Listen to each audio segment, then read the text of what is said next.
주님께서 약속하십니다. 모든 백성에게 구원 주리라. 선포하며 자녀들은 예언할 것이요 청년들은 환상을 보고 아비들은 꿈을 꾸리라. 주의 영임하면 자녀들은 예언할 것이요 청년들은 환상을 보고 아비들은 꿈을 주의 영임하면 함께 성령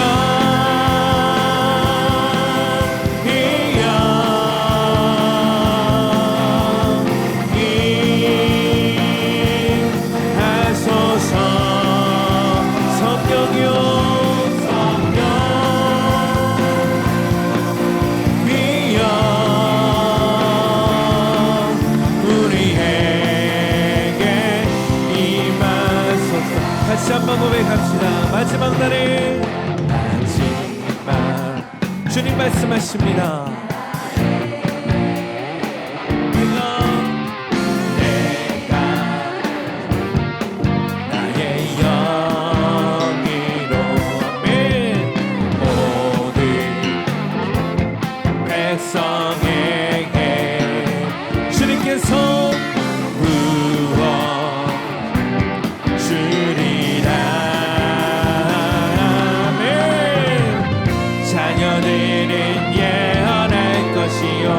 청년들은 환상을 보고 아비들은 꿈을 꾸리라.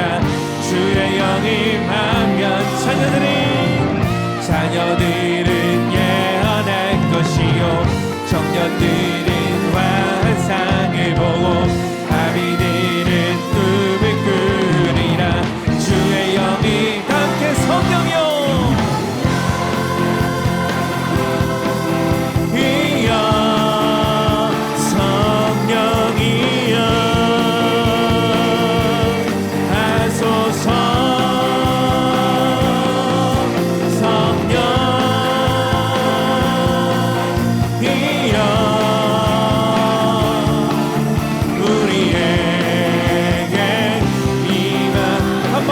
성령이여 임하소서.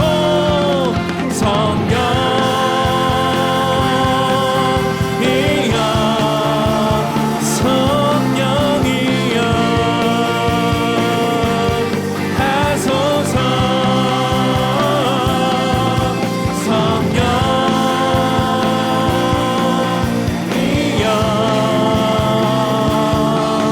우리에게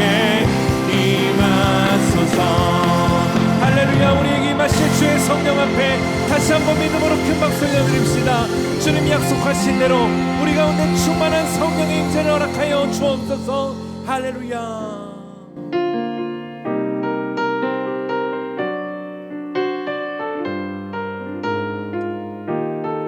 그렇게 오늘도 우리 가운데 찾아오실 주의 성령을 기다리며 믿음으로 고백하겠습니다. 허무한 시절 지날 때 깊은 한숨 내쉴 때 그런 풍경 보시며 탄식하는 분 있네. 고와 같이 너희를 버려두지 않으리. 내가 너희와 영원히 함께하리라. 다시 한번 고백합시다. 허무한 시절 지날 때 깊은 한숨 내쉴 때 그런 풍경 보시며 탄식하는 분 있네. 고와 같이 너희를 버려두지 않으리. 내가 너희와 영원히 함께하리라. 믿음으로 고백합시다. 성령이 오셨네. 성령이 오셨네. 성령이 오셨네. 성령이 오셨네. 우리 인생 가운데 신이 찾아오셔서 그 나라 꿈꾸게 하시네. 억눌린 자 갇힌 자, 억눌린 자 갇힌 자, 자유함이 없는 자, 피난처가 되시는 성령님 계시네. 아멘. 주의 영이 계신 곳에 참 자유가 있다는 믿음으로 진리의 영이신 성령이 오셨네. 우리 함께 자리에서 일어나 고백합시다. 성령이 오셨네. 성령이 오셨네. 내 주에 보내신 성령이 오셨네. 우리 인생 가운데 신이 찾아오셔서 그 나라 꿈꾸게 하시네. 성전 문을 닫을 자가 있었으면 좋겠도다 라는 제목으로 하나님 말씀 나누겠습니다. 성경은 66권으로 되어 있습니다. 구약이 39권이고 신약이 27권입니다. 이 성경 66권 안에 있는 내용들은 성령의 감동으로 쓰여진 내용으로서 모든 내용이 귀중하고 소중하고 보배로운 내용입니다. 66권의 내용이 모두 다 소중하고 귀중한 내용이지만은 우리는 구약 성경과 신약 성경을 나눌 때에 첫 번째 책과 마지막 책, 구약의 첫 번째 책과 마지막 책, 또 신약의 첫 번째 책과 마지막 책의 내용을 우리는 좀 더 심도 있게 보아야 할 필요가 있습니다. 왜냐하면 이 첫 번째와 마지막에 있는 그 내용은 그 전체의 내용이 그 안에 있기 때문에 그렇습니다. 신약 성경을 보십시오. 신약 성경의 내용은 무엇입니까? 그리스도의 탄생에 대한 내용입니다. 그리고 그리스도께서 이 땅에서 공생의 사역을 하시면서 선포하셨던 말씀들, 또한 그분의 십자가 대속의 죽음과 그분의 부활, 예수 그리스도의 탄생, 또 그분이 공생의 사역에 선포하셨던 말씀들, 또한 그분의 십자가 대속과 부활이 얼마나 소중하고 귀중한 말씀입니까? 왜 그리스도께서 이 땅에 오셔서 십자가의 대속 제물이 되어주시고 또한 부활함으로써 그리스도가 그리스도다라는 것을 왜 우리에게 입증해 주셨습니까? 이것이 곧 우리에게 어떤 영향을 미치느냐? 그것은 신약 성경 마지막 부분에 보면은 마지막 때의 내용입니다. 인류의 마지막 때에 우리가 구원받을 수 있는 자격이 되는 것은 바로 구원자이신 메시아이신 예수 그리스도의 십자가 대속 때문이다 라는 내용이 요한계시록이고, 마지막 때 하나님께서 이제 영원한 하나님의 왕국을 세우시는 내용이 요한계시록이에요. 그러니 이 신약 성경의 첫 번과 마지막 내용이 그렇게 중요한 것이고, 그럼 구약 성경의 첫 번째는 무엇입니까? 창세기입니다. 창세기란 뭡니까? 인류는 우연히 생긴 것이 아니다. 그리고 이 우주 만물도 이것도 우연히 생긴 것이 아니고 창조주에 의해서 생긴 것이다. 그 창조주 하나님을 아는 지혜가, 그 지식이 바로 그 하나님으로부터 지음받은 피조물이 살아가야 할 길이다. 그 하나님을 아는 지식, 그 하나님을 그 경외하는 지식, 이것이 바로 하나님을 섬기는 모습인데, 그러면 구약 성경의 마지막 이 말라기는 무엇입니까? 말라기는 제사에 대한 내용이에요. 제사. 하나님을 섬기는 이들이 제사를 드려야 하는 내용인데, 하나님을 섬기는 이들에게 있어서 제사란 이것은 그 무엇보다 중요하다라는 거예요. 그건 하나님을 경외하는 이는 이 제사가 이 따로따로 분리될 수가 없는 것입니다. 그만큼 이 말라기에 있는 제사가 중요한 거예요. 자, 그러면 구약 성경의 마지막 이 말라기 제사, 이것은 누구에게 주시는 말씀입니까? 말라기는 하나님을 모르는 이들에게 주시는 말씀이 아닙니다. 하나님을 경외한다고 하는 이들, 우리가 하나님의 백성이다라고 하는 이들에게 주시는 말씀이 말라기입니다. 이 말라기에 있는 이 말씀은요, 하나님을 경외하고 하나님 앞에 제사를 드리는 이들에게 있어서는 이 말씀은 정말 심각하게 우리가 들어야 되고, 우리가 이 부분은 정신을 바짝 차리고 들어야 합니다. 왜 그렇습니까? 왜 이 부분을 심각하게 듣고 왜 이 부분에 대해서 정신을 바짝 차리고 들어야 되느냐? 그것은 이 부분이 잘못되면, 제사를 드리는 이 부분이 잘못되면 하나님을 경외한다고 하면서 하나님을 경외하지 않게 되는 거예요. 또한 이 부분이 잘못되면 하나님을 경외한다고 하는 이들이 하나님을 경외하지 않는 이들보다 더 악하게 될 수도 있기 때문에 그런 것입니다. 그러나 우리가 이 부분, 이 제사에 대해서 우리가 잘못되지 않으면 믿음의 여정, 우리는 지금 믿음의 여정을 걸어가고 있다, 그렇게 보면 돼요. 우리는 믿음의 여정을 걸어가고 있다. 하나님 앞에 서기까지는 지금 믿음의 여정을 걸어가고 있는 거예요.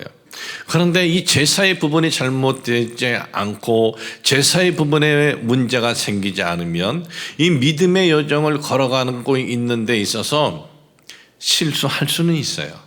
우리는 다 부족한 부분이 있기 때문에 실수할 수는 있습니다. 실수할 수는 있어도 잘못되지는 않습니다.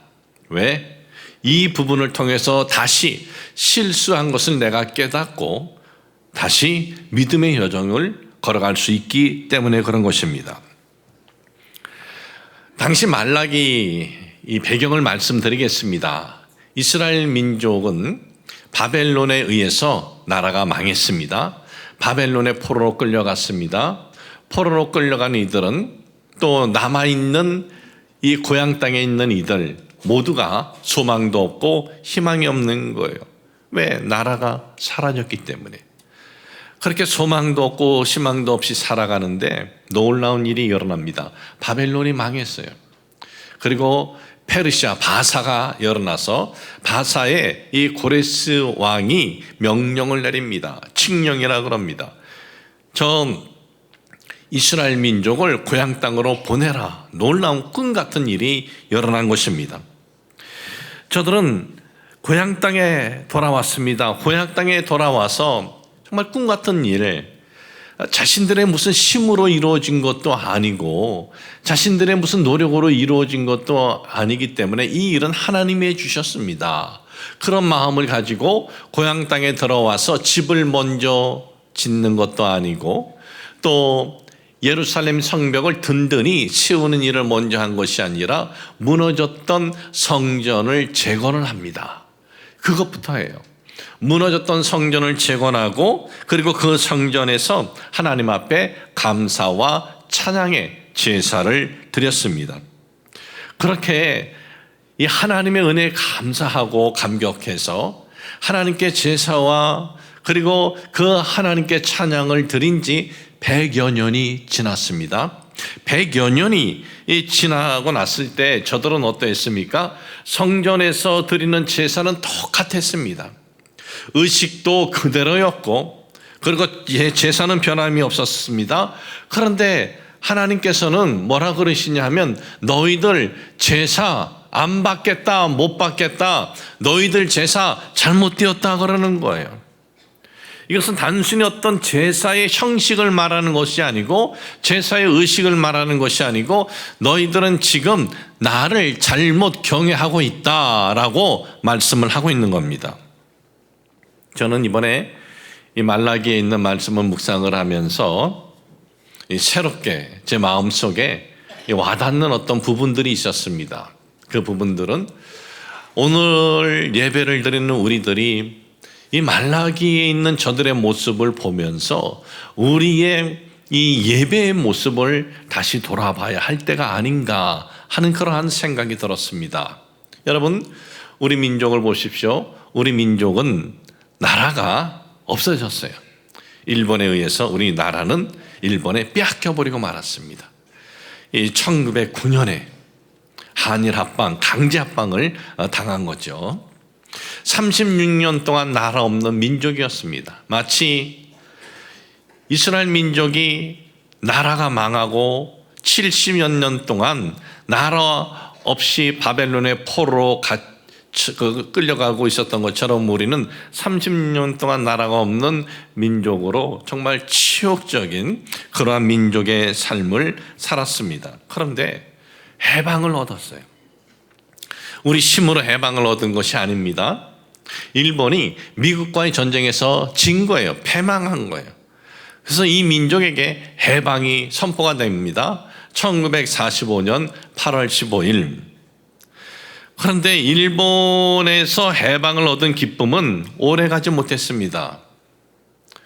1945년 해방을 얻었습니다. 1949년 4년 후에 우리 땅에 주둔했던 미군은 자기네 나라로 돌아가고 말았습니다. 그 후 1년 후 1950년 6월 25일 북한은 전쟁을 일으켰어요. 그렇게 크지도 않은 이 땅에 3년 반 동안 전쟁을 치렀으니 온 국토는 초토화되고 말았어요. 그래서 우리 민족은 이 지구상에서 가장 배고픈 민족, 가장 가난한 민족, 가장 못 사는 민족이 되었어요.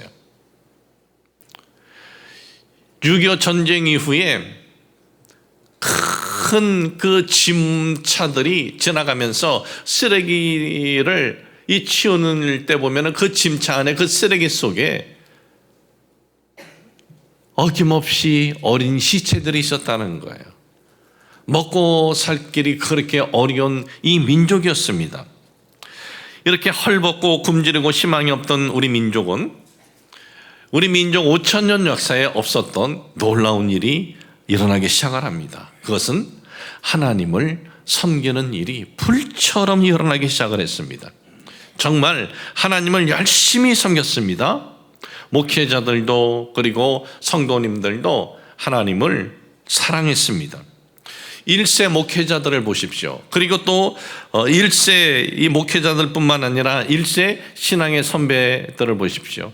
1세 목회자들은 목회를 하는 데 있어서 먹을 것이 있으면 먹고 없으면 굶고 했습니다. 가마대기를 깔아놓고 천막을 치고 비가 오나 눈이 오나 그렇게 춥고 그렇게 더위 속에서도 정말 기쁨으로 감사함으로 목회를 했고, 또한 우리 신앙의 선배들은 어떻습니까? 추운 때 냉방이 제대로 되어 있습니까?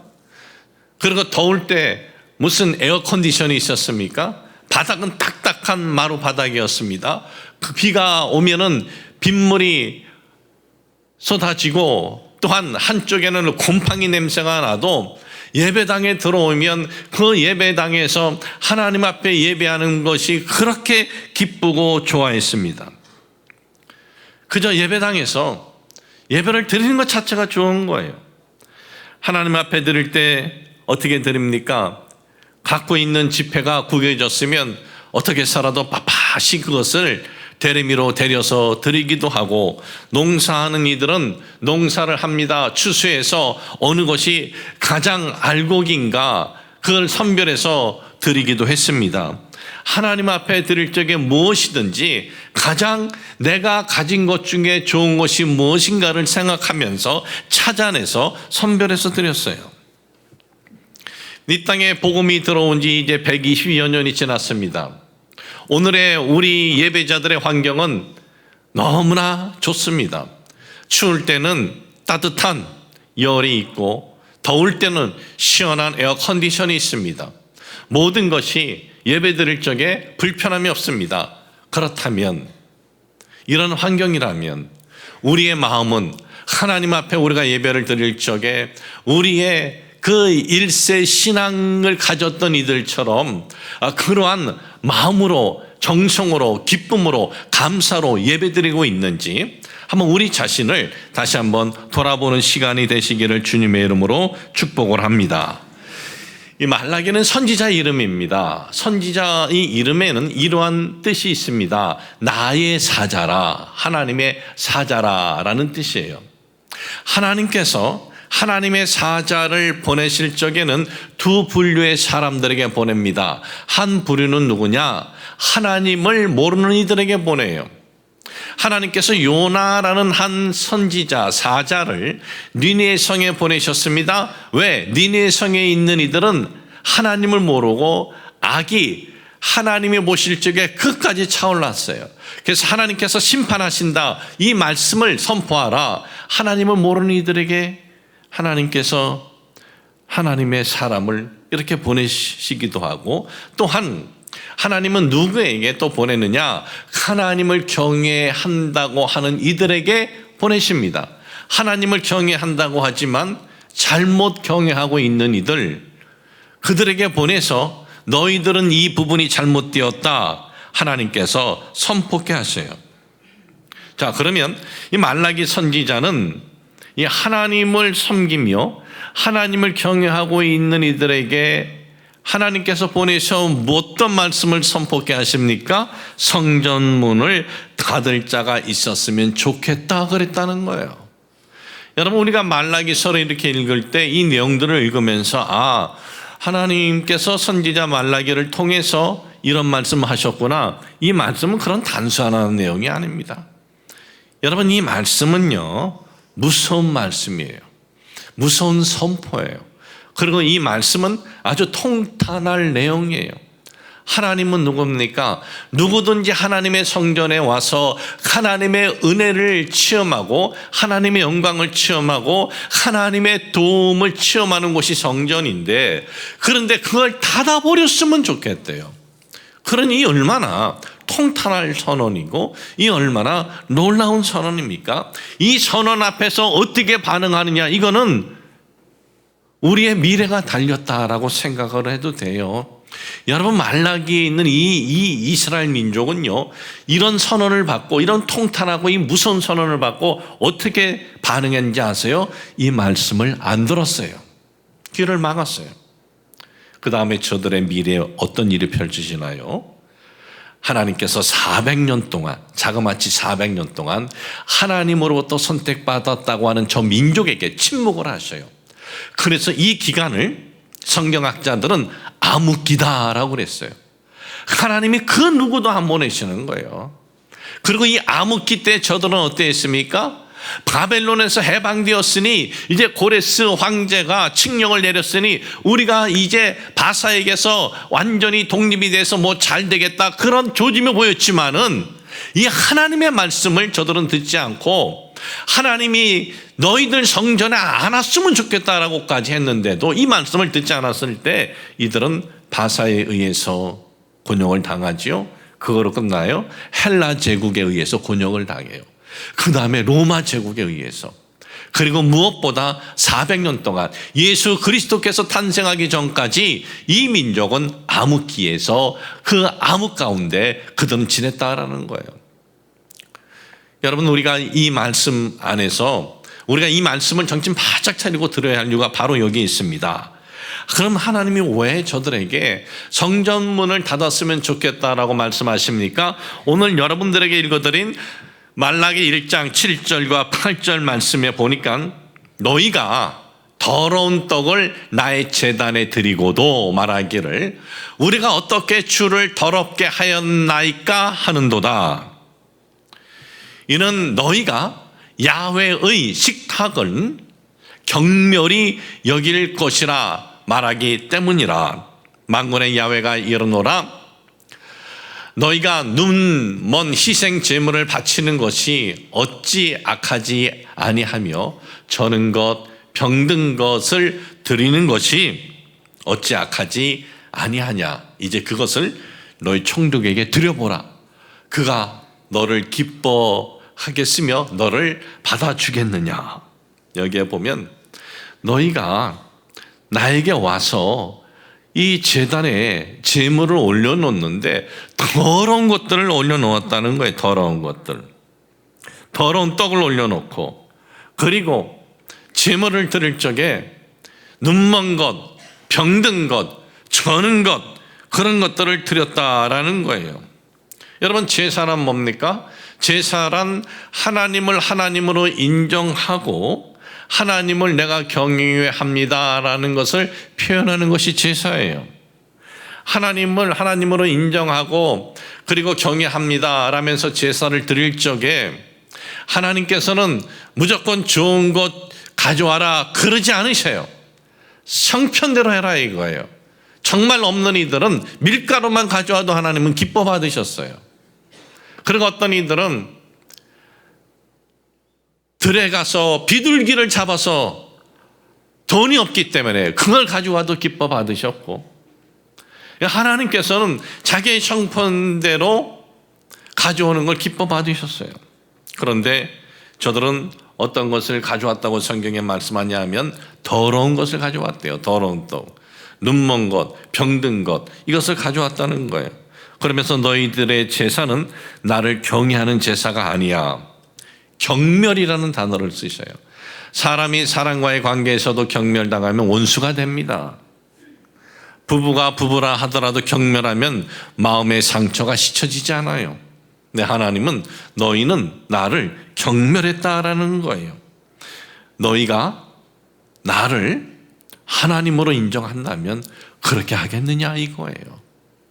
너희들은 제사라는 의식은 있지만 나를 의식하지도 않고 하나님을 하나님으로 경외하지 않고 있었다라는 거예요.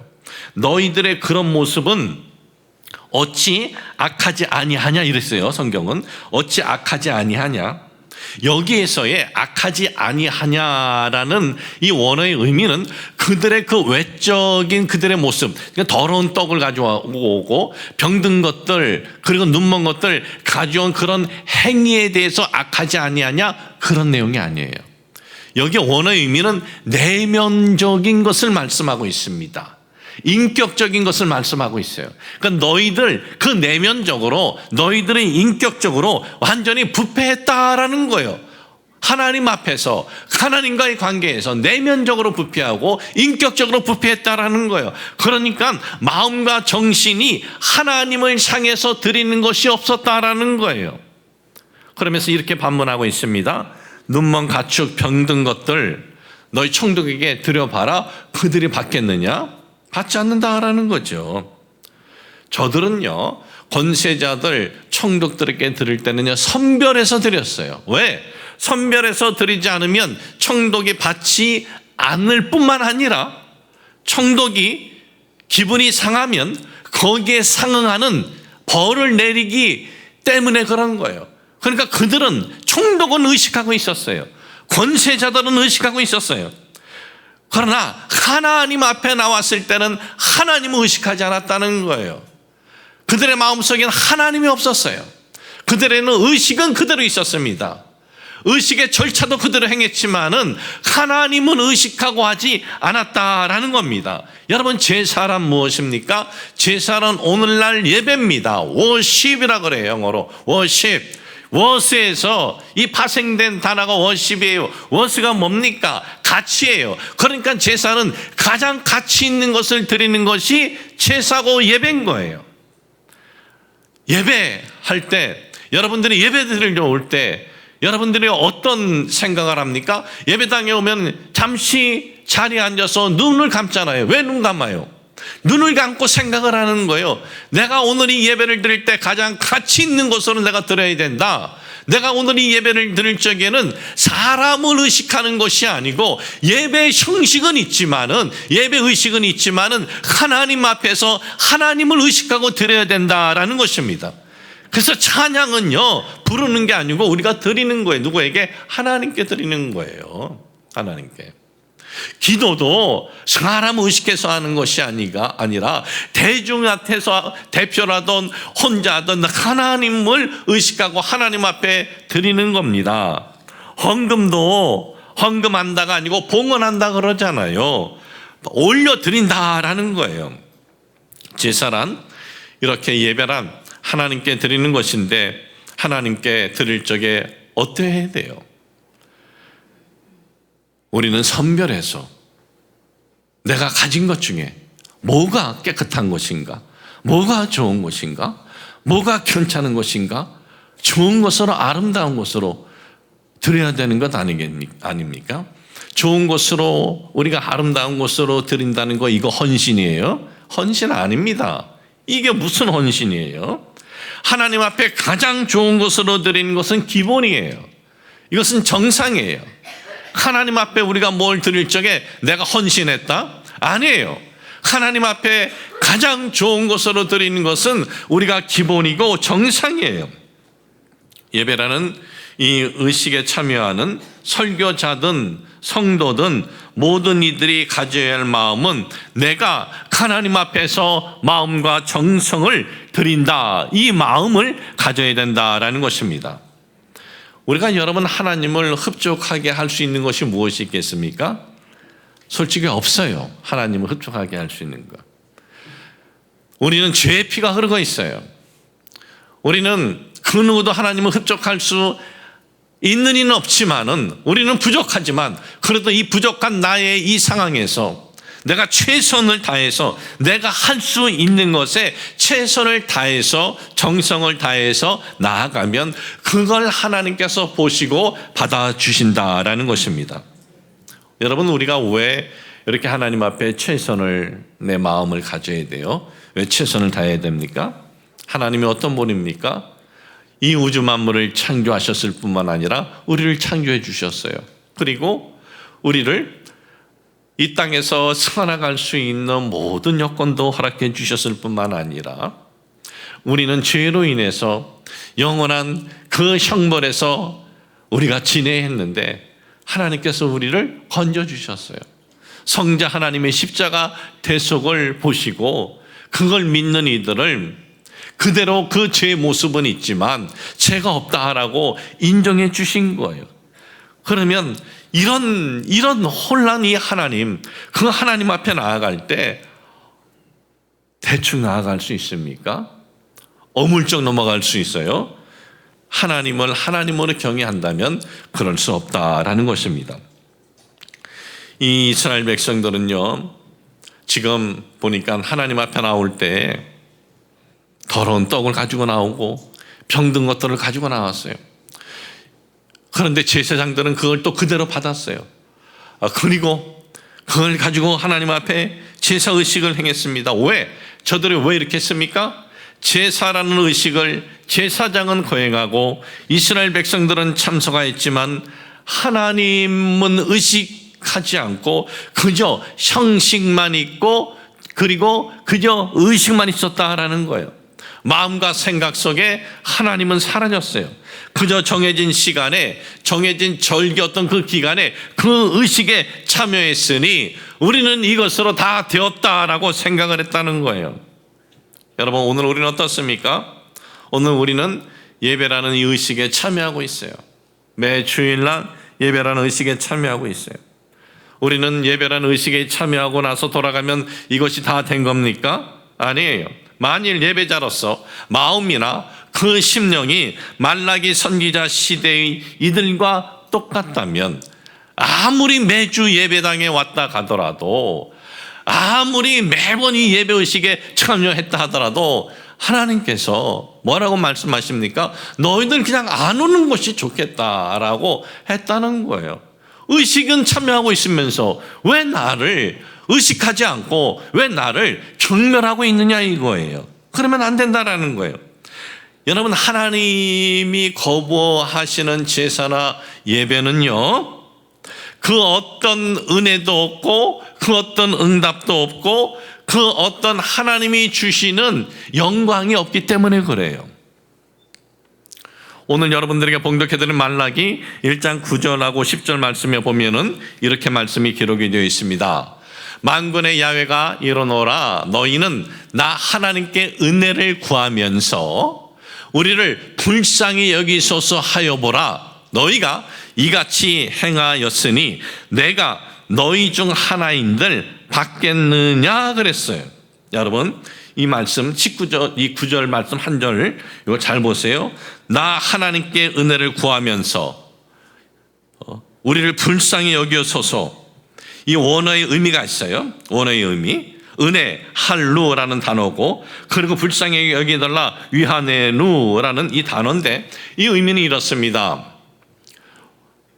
여기서 이 할루 은혜를 구한다라는 것은 호의를 구한다라는 거예요.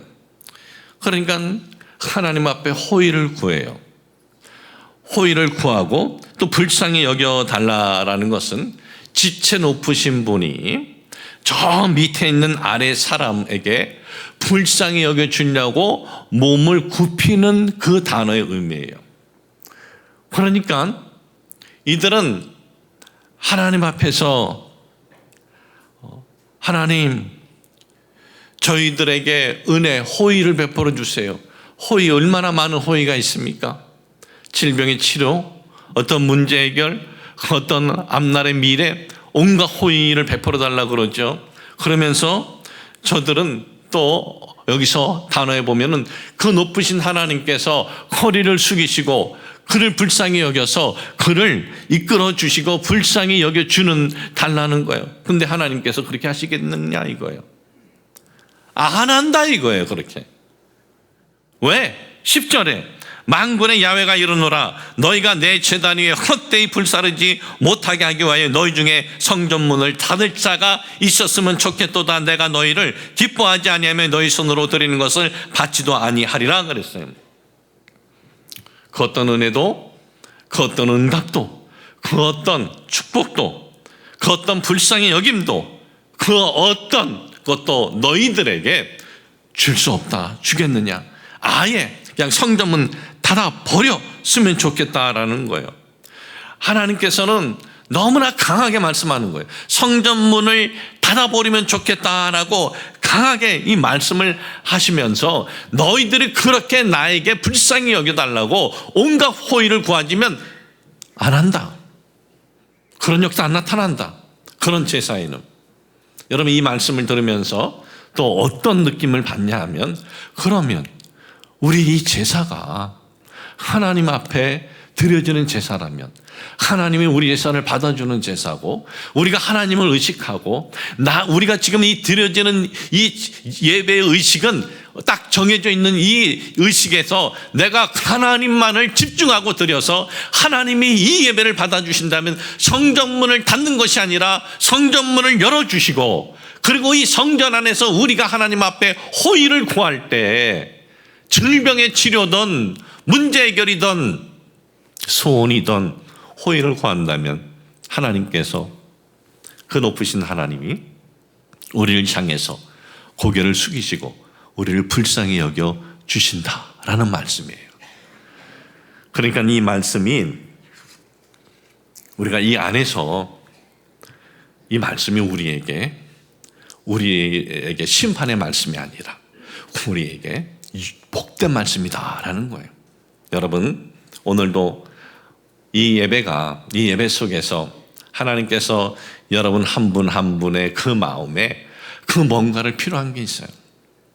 저도 모르고 옆에 사람도 몰라요. 하나님은 아셔요. 하나님께서 여러분들에게 이 예배가 하나님 앞에 드려지는 예배라면 하나님의 그러한 역사가 나타나게 된다라는 것입니다. 여러분 오늘 우리 예배는 어떤 예배입니까? 의무적으로 형식적으로 왔다 갔다 하는 그러한 예배가 되어서는 안 돼요. 이 바쁜 시간에 바쁜 세월에 정말 우리가 이 시간도 내 삶에서 정말 의미 있는 시간이 되어야 되는 것 아닙니까? 그런데 우리의 삶에 가장 유익되고 의미 있는 시간은 예배 시간이에요. 왜 하나님이 이 예배 시간 성전문을 열어놓으시고 너희들이 구하는 호의를 하나님이 불쌍히 여겨서 그걸 들어주신다라는 이 약속이 세상에 어디에 있겠습니까? 그러니까 여러분, 이 드리는 우리의 예배가 하나님을 의식하고 내가 하나님 앞에 부족한 부분이 있으면 회개하고 또 하나님이 예배를 통해서 하나님의 그 뜻과 음성을 들을 뿐만 아니라 하나님 저에게 은혜를 주옵소서, 응답을 주옵소서, 내 삶을 인도하여 주시옵소서, 그러한 하나님의 응답과 영광에 나타나는 예배가 되시기를 주님의 이름으로 축복을 합니다. 하나님 아버지, 오늘 저희들이 하나님 앞에 나와서 예배를 드리는데 우리의 예배가 어떤 예배입니까? 그저 형식과 의식에만 참여하는 예배가 아닌 하나님을 의식하고 하나님 앞에 부족한 부분이 있지만 우리가 최선을 다해서 가장 좋은 것으로 우리 마음과 정성을 다해서 드리는 예배가 되게 하여 주옵소서. 성전문을 닫았으면 좋겠다는 것이 아니라 내가 성전문을 너희들을 위해서 활짝 열어놓고 언제든지 나에게 와서 호의를 구하고 불쌍히 여겨달람을 구할 때 하나님께서 우리를 불쌍히 여겨주시고 우리 호의에 하나님의 은혜가 임하는 예배 되게 하여 주옵소서. 예수님의 이름으로 기도합니다. 아멘.